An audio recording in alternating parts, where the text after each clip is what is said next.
Assalamualaikum warahmatullahi wabarakatuh. Halo sahabat perdana, di video kali ini kita akan membahas tentang lensa cembung, yaitu cara melukis pembentukan bayangan menggunakan diagram sinar. Sebelum lanjut materi, jangan lupa untuk klik tombol subscribe ya.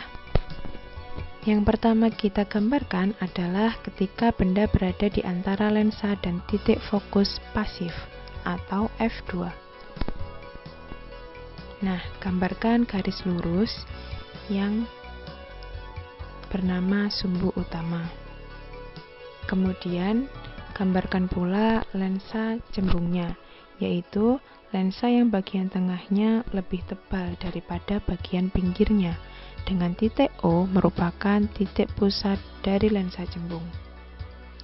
Kali ini kita gambarkan jari-jari lensanya adalah 8 cm. Sehingga 8 cm dari pusat lensa kita tandai titik sebagai titik 2F2 atau jari-jari pasif. Setengah dari jari-jari pasif merupakan jarak fokus pasif. Jadi 4 cm dari pusat lensa kita tandai titik. Titik itu diberi nama sebagai F2 atau fokus pasif. Begitu juga di bagian belakang lensa cembung.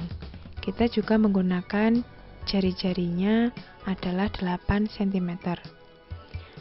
Nah, 8 cm dari pusat lensa itu kita tandai sebagai 2F1 atau jari-jari aktif. Nah, setengah dari jari-jari aktif itu merupakan jarak fokus aktif. Jadi, 4 cm dari pusat lensa kita tandai titik dan diberi nama sebagai F1 atau fokus aktif. Nah, selanjutnya kita letakkan benda di antara lensa dan titik F2. Nah, langkah pertama yaitu lukislah sinar datang dari titik ujung atas benda menuju ke lensa. Nah, itu ujungnya. Nah, sinar datang sejajar sumbu utama menuju lensa. Yang kedua, setelah sinar mengenai lensa, biaskan sesuai dengan kaidah sinar istimewa lensa cembung. Dibiaskan melalui fokus aktif. Yang ketiga, gunakan minimal 2 sinar istimewa. Sinar istimewa yang kedua, sinar datang melalui pusat optik diteruskan tanpa dibiaskan. Nah, kedua sinar bias langsung itu tidak mengalami perpotongan, sehingga kita butuhkan perpanjangan dari sinar bias. Nah, dari perpanjangan itulah kita dapatkan titik temunya. Langkah selanjutnya, tandai titik potong dari perpanjangan sinar bias. Nah, itu diberi tanda sebagai titik. Dan langkah terakhir yaitu lukis bayangan benda pada perpotongan perpanjangan sinar bias. Nah, di titik itulah kita dapat menggambarkan bayangan dari benda. Inilah yang kita sebut sebagai bayangan. Jadi, ketika benda berada di antara lensa dan titik F2, maka sifat bayangannya adalah yang pertama maya, karena bayangan terbentuk dari perpanjangan sinar bias. Yang kedua tegak, karena arahnya sama. Dan yang ketiga diperbesar karena ukuran bayangan lebih besar daripada ukuran benda.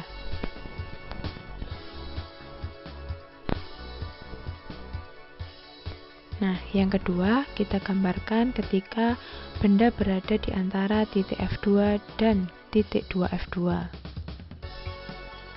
Nah, ini adalah gambar sumbu utama serta lensa, sama seperti langkah sebelumnya. Jadi kita letakkan benda berada di antara F2 dan 2F2. Kita gambarkan sinar istimewa. sinar datang sejajar sumbu utama dibiaskan melalui titik fokus aktif. Yang kedua, sinar datang melalui titik pusat optik diteruskan tanpa dibiaskan. Sehingga kedua sinar bias tadi mengalami perpotongan di suatu titik. Nah, di titik itulah dapat kita gambarkan bayangannya. Nah, itu merupakan bayangan yang terbentuk. Sehingga dapat disimpulkan ketika benda berada di antara F2 dan titik 2 F2, maka sifat bayangannya adalah nyata, karena merupakan perpotongan langsung dari sinar bias. Yang kedua terbalik, dan yang ketiga diperbesar.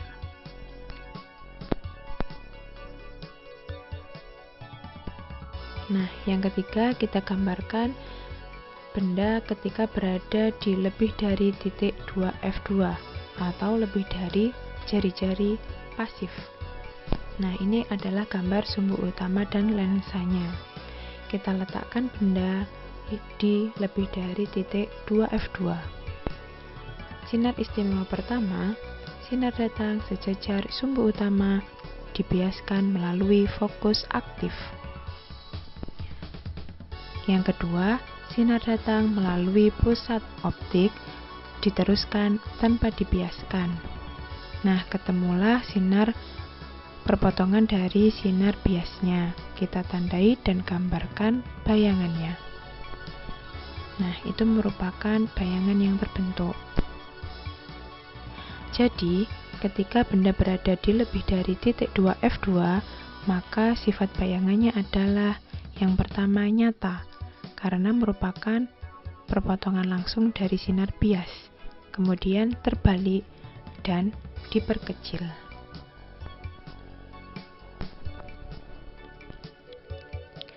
Selanjutnya kita gambarkan bayangan ketika benda berada tepat di titik fokus pasif atau di titik F2. Nah, ini merupakan gambaran sumbu utama serta lensa, seperti yang sebelumnya. Kita letakkan benda tepat di titik F2 dan gambarkan diagram sinarnya. Sinar datang sejajar sumbu utama dibiaskan melalui fokus aktif. Yang kedua, sinar datang menuju pusat optik diteruskan tanpa dibiaskan. Nah, perhatikan kedua sinar bias tersebut. Keduanya tidak berpotongan. Nah, coba kita perpanjang sinar biasnya. Ketika kita perpanjang sinar biasnya, ternyata juga tidak mengalami perpotongan. Sehingga dapat disimpulkan, ketika benda berada tepat di titik F2, maka tidak terbentuk bayangan. Karena apa? Karena tidak ada perpotongan dari sinar bias, baik sinar bias langsung maupun perpanjangannya. Nah, ini yang terakhir, ketika benda berada tepat di titik 2 F2 atau tepat di jari-jari pasifnya. Nah, ini adalah gambaran sumbu utama dan lensa cembung. Kita letakkan benda tepat di titik 2 F2. Kemudian kita gambarkan diagram sinar yang pertama. Sinar datang sejajar sumbu utama dibiaskan melalui fokus aktif. Yang kedua, sinar datang melalui pusat optik diteruskan tanpa dibiaskan. Nah, disitulah ada perpotongan dari sinar bias. Kita tandai titik di situ dan digambarkan bayangannya tepat di titik itu. Itulah yang dinamakan bayangan. Jadi, kesimpulannya, ketika benda berada tepat di titik 2 F2, maka sifat bayangan yang terbentuk adalah nyata, karena merupakan perpotongan langsung dari sinar bias. Yang kedua, terbalik karena arahnya berbalik arah dengan bendanya.